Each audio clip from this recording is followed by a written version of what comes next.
Today, why who you want to be and who you are does not match, and what you can do about it.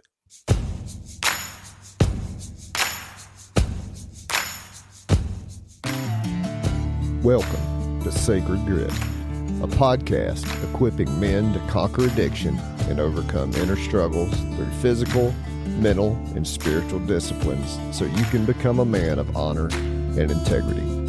I'm Jason.Lyle. Now let's get to work. Today you'll learn a divided man is a dysregulated man. The split does not start with a bad decision. It starts with an attempt to love yourself, and falling apart is the beginning of rebuilding. This episode is brought to you by Capital City Roofing, capitalcityroofing.net. What's up, my dude? Welcome back to the Sacred Grit podcast and Sacred Sunday. So today let's talk about the divided man. I just released my book, Sacred Grit. And in there, I talk about getting up on Sunday morning and driving to the church from my girlfriend's house, right? I would wake up at my girlfriend's house, drive to the church to preach a sermon where my wife and my kids were at, right? So I was living this life. I was trying to hold together in front of people while completely falling apart on the other side of that.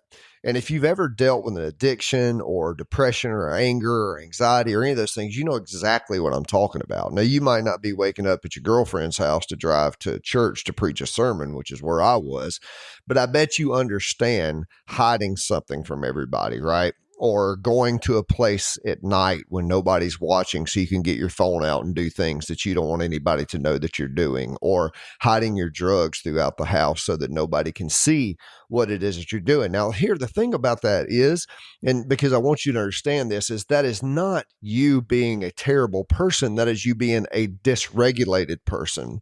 I've come to believe the more and more that I do this is that split is actually not this moral failing, just like when I was in the church. It's not a moral failing about who I was or what I've done or what I couldn't do or how terrible of a person I was. It had so much more to do with the fact that there was this trauma that happened to me when I was a child. And for me, that was adoption. And that trauma was driving my nervous system. Now, that does not take away my responsibility, right? I'm responsible for my decisions, but it does give me context around why it is that I was doing what I was doing. So here's the deal, dude. If you're living as a divided man, if you're living in a way that your actions are not lining up with who you want to be, this is a sure sign of dysregulation. It is your body that is craving something that your brain thinks is going to solve the problem that is going on inside of you. So when we start learning how to regulate ourselves, we connect the two, and that's what happened to me. Now, I want you to know that the split does not start with a bad decision, right? It's an attempt to love yourself. And I've said this before on the podcast, but I think it really bears repeating that this addiction or affliction that you have, or this thing that you use, I want you to understand more than ever that it's not something about your character. In recovery, they use these words called defects of character. And I just don't know that I necessarily agree with that, because I don't think it's a defect. I think it is a defect in the way that you're trying to solve your problem, right? So yes, there are bad decisions that are being made, but those decisions are not being made from the true self of who you are. So for me, when I was moving toward females and sex and all these things that I struggle with, it was not about me being a terrible person or making terrible decisions. I was a terrible person as I was acting it out, and I was making bad decisions as I was acting it out, but those things were coming from a place inside of me that wasn't necessarily the true me. And here's the thing. I couldn't believe that there was a true me in there. And that's what brought me to an end of myself. And that's what will bring you to an end of yourself, right? Because what you believe about yourself will determine how you decide for yourself. Right. So if you're believing inside of you, well, I'm just this terrible person, I just have this defect of character, I'm a sinner, I'm awful, I can't keep it together, this is just who I am. Every one of those things that you believe about yourself will actually, check this out, perpetuate the behavior that you have because you can justify the behavior that you have. Okay. Now, I know that's kind of maybe a controversial statement because in recovery, we'll say things like, hi, my name is thus and so, and I am an alcoholic. I am a sexaholic. I am a drug addict. I am these things. But I would just argue that if we're not careful with that language, that we start giving ourselves a reason to stay the way we are. And here's the thing about dysregulation. If I'm dysregulated, and if I have used this thing, whatever it is, sex, drugs, rock and roll, alcohol, whatever, if I've used it to regulate myself, if I tell myself that is the thing that I am, it's easy for me to believe because it's worked, right? But when I start to shift my perspective and I start using the tools, I start, using the tools that I teach on here. We're going to talk about this on Gritty Wednesday. Then I start to shift my perspective based off of a new truth, right? I'm not that person. I am the guy who gets up and does these things. I am the guy that makes the preloaded decisions. I am the guy that is able to hold space for myself. I am the guy who is able to be present with my family. I am the guy who gets up early in the morning and has discipline. Now I'm starting to believe that about myself, and that starts to determine how I decide for myself. You see what I'm saying? But this is shifting your perspective. This is moving yourself into another direction that is not the direction that you went before, right? And so it's hard in the beginning. A lot of the guys that I work with in the very beginning, this is where they really struggle. They struggle with going, well, I'm doing all this work and I feel better, but I just keep getting drugged back in this old direction. Perfectly normal.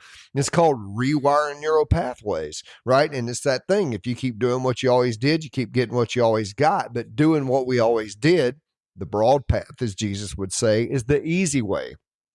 To get something new, we have to take the narrow way, and that's the hard way. And that is learning how to love yourself in a real, logical manner. Now, the last thing I want you to understand is falling apart is the beginning of rebuilding. When everything came apart for me, I remembered I was laying on my left-hand side, facing the wall in my bed, planning my suicide. I had it planned. I knew exactly what I was going to do, how I was going to do it. It was a solid plan. But in that moment, I decided to reach out to a man named Rob Gent, and that changed my life. Rob had began teaching me nervous system regulation at a meeting I had met him at. I was working at a wilderness therapy program.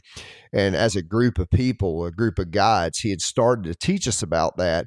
And so I reached out and he gave me the information that changed my life. And listen, dude, there is a lifeline here to change your life as well. You just have to take it. And here's the thing, man. Once you hit that rock bottom, once you hit that space where you're going, I just can't live like this anymore, dude, you are there. You have arrived. That is the point where you need to reach out. That is the point where you can make change. That is the point to where everything that you think, say, and do can shift in a positive direction because you're sick and tired of the way that old thinking has taken you. So, my dude, today you learned a divided man is a dysregulated man. The split does not start with a bad decision. It starts with an attempt to love yourself, and falling apart is the beginning of rebuilding. All right, man, before I let you go, my book, Sacred Grit, is out now in paper book on Amazon, and it's available for Kindle pre-order. It's the whole story, the bathroom floor, the cold water, the moment everything changed. And if you're a man who keeps telling himself this is the last time, this book was written for you. The links are in the show notes, my dude. Go get it. All right. This episode is also brought to you by David Dodd, Edward Jones McDonough. Now, talk about a man of integrity. My man, David, he can meet all of your financial needs for investments, retirement, whatever it is that you need. David can hook you up. So if you will Google Edward Jones McDonough, David Dodd, he will pop up. Give him a call. Let him know that Jason sent you. All right, my dude. I hope you have a great week. I'll see you on Gritty Wednesday.